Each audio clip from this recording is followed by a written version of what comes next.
हम उपेंद्र दास अहाँ के सबके सामने में आई एकटा जानकारी प्रस्तुत कर रहल छी।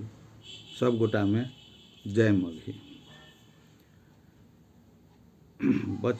बचपने काल से अभिरुचि रखने, शिक्षा अर्जन करैत, दुख कष्ट में ही हमर शिक्षा अध्ययन भेल है। हम SLC पास केली, एकर बाद TB कॉलेज जयनगर शिलानाथ धाम में हम इंटर पास केली, बैचलरो पढ़ली। नौकरी के सिलसिला में घर के स्थिति परिस्थिति देख कर अगाड़ी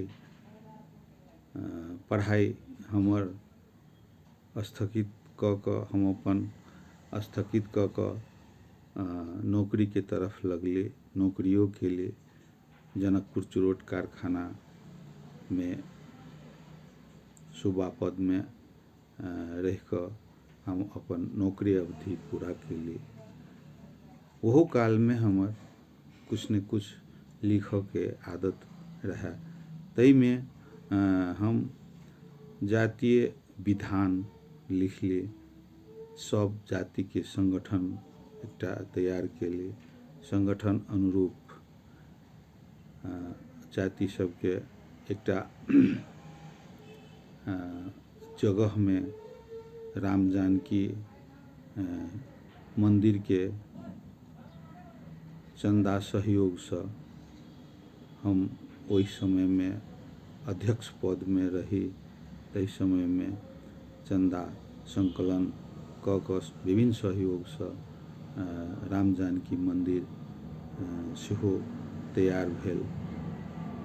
बाकी रहल काज सब दोसर अध्यक्ष मार्फत बहुत आगाड़ी बढ़ल, बहुत विकास के क्रम में है। बेला बेला में भेला सम्मेलन में सेहो भाग लेत गेली। एवं प्रकार से हमर नौकरी छुटला के बाद में हमर बसाई काठमांडू के ललितपुर जिला में हम रह लगली। लिखक के क्रम हमर जारी रहले। तई में हम विभिन्न कविता सब लिख कर फेसबुक मार्फत प्रकाशित करते रहली। वही क्रम में राष्ट्रीय प्रज्ञा प्रतिष्ठान काठमांडू के में एकटा जातीय संस्कार नामक लेख हमर प्रकाशित भक हम पुरस्कृत सेहो भेली। वही क्रम में की कहै छै हम एकटा यूट्यूब चैनल बनेली, जे हमरा यूट्यूब चैनल के नाम है मगही लोक कथा, उपेंद्र दास मगही लोक कथा। अहाँ सब एहि के खोल कर यूट्यूब में देख सकै छी। विभिन्न किस्म के समय में विभिन्न प्रकार के हम वीडियो सब प्रस्तुत क कर रखले छी। अहाँ सबके मौका मिले तो सब्सक्राइब सेहो क देवे, लाइक सेहो क देवे और यूट्यूब चैनल सर्च करबे उपेंद्र दास मगही लोक कथा। वही क्रम में पहिलका एकटा हम पुस्तक निकाल ली, मधुकर बाबा मगही लोक कथा। ओहि में 21टा कथा सब समायोजन कैल एकटा कथा रचना पुस्तक हम जनकपुर निवर्तमान ज्ञानेंद्र यादव प्रमुख अतिथि के रूप में उनका हाथ से कर कमल से हम विमोचन करवेली। विभिन्न साथी सब, विभिन्न अभियंता सब, मगही अभियंता सब, मगही सहयोगी सब के उपस्थित क विमोचन करेली। वो हमर पहल पुस्तक रहल। दोसर पुस्तक हम मगही इजोत गजल संग्रह, यह छै मगही इजोत गजल संग्रह, जे के रचना फेर हम दोहरा कऽ कैलिए। एहिके अपने सब एहि यूट्यूब चैनलसँ सब साथी सब जगह सब पढ़ेवाला विद्वान सब, लेखक सब हमर ई रचना अहाँ सब पढ़ि देबै। हम उपेंद्र दास मगही, अभियंता मगही के रचना सब एहिमे हम रखले छी। ई गजल संग्रह विशेष रूपसँ अहाँ सब खरीद कऽ जरूर पढ़ब। खरीद कऽ पढ़लासँ हौसला बढ़तै आ लिखऽके क्रम हमर जारी रहतै। तहि लेल अपने सब लग ई वीडियो हम प्रस्तुत करऽ जा रहल छी। मगही इजोत कहि कऽ गजल संग्रह पुस्तक के नाम है। एहि के विमोचन में सेहो मगहियन साथी सबसँ अपील है कि अहाँ सब कोन प्रकारसँ हम सब कोई एकजुट भऽ कऽ एहि के विमोचन सेहो सब साथी मिल कऽ हमसब करब से योजना एकटा तैयार कयल जेतै। या आबऽवला फागुन में कोनो अमुख दिन पर हम एहि मगही इजोत पुस्तक के विमोचन सेहो करब। ताहि के लेल हम अहाँ सबसँ आभारी छी, आभारी रहब। ई पुस्तक जहिएसँ मिले जेना मिले अहाँ सब खरीद कऽ पढ़बे करबै।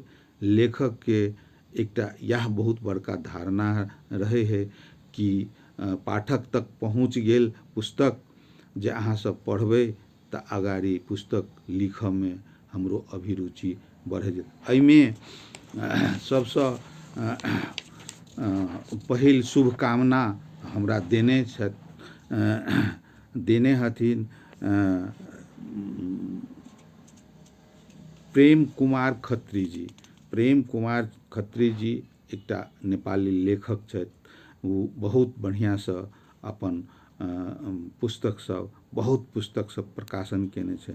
उनका हम पढ़ऽ लए देलिए तऽ हमर किताब अध्ययन कऽ कऽ ओहि पाठ में सँ उठा कऽ आ अपना शुभकामना में सेहो रखने छथि। सिर्फ 8 लाइन उ हम अपने सब लंग पढ़ि कऽ सुना दी। रहत सोच सकारात्मक, रहत सोच सकारात्मक, जीवन के सही रात देत, जीवन के सही राह देत। सुख में सब मिलत, दुख में केवल भगवान, दुख में केवल भगवान।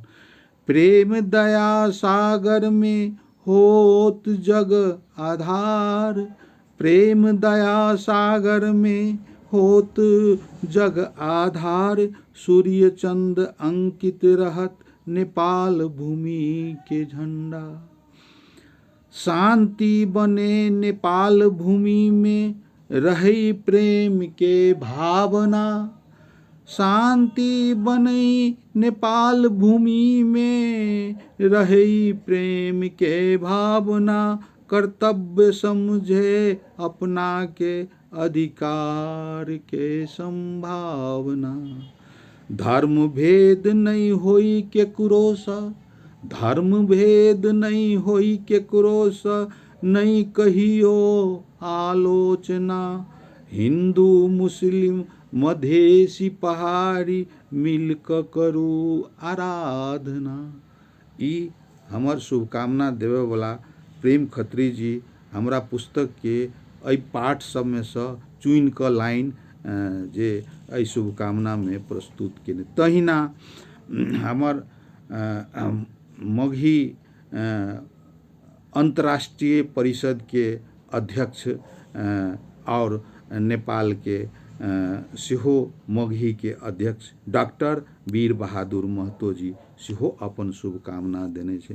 तहिना अहाँ के चंदेश्वर सदा सेहो अपन दू लाइनसँ सजबैत हमरा उत्साह बढ़बैत अगाड़ी दिनमे उपेंद्र जी के कलम बढ़ैत रहे कहि कऽ जे शुभकामना देने छै। उ अभी वर्तमान में वातावरण तथा जलवायु परिवर्तन विज्ञ उपराष्ट्रपति के कार्यालय लाइन चौर काठमांडू में कार्यरत है। तहिना मीडिया काउंसिल के अध्यक्ष कैलाश दास पत्रकार जी सेहो अपन दू शब्द मंतव्य शुभकामना देने लिख कऽ देने छथि। और एहि के अगाड़ी हमर एहि पुस्तक में 105 गजल अपन मन के भाव, अपन मन के सोचल, अपन मन के अध्ययन कैल विषय वस्तु समय परिस्थिति अनुसार के गजल सब में हम समेटने एहि पुस्तक तैयार केने छी। अपने सब जरूर खरीद कऽ पढ़ब से हम आग्रह करैत उपेंद्र दास हम अपन दू शब्द समाप्त करै छी। जय मगही, जय मगही।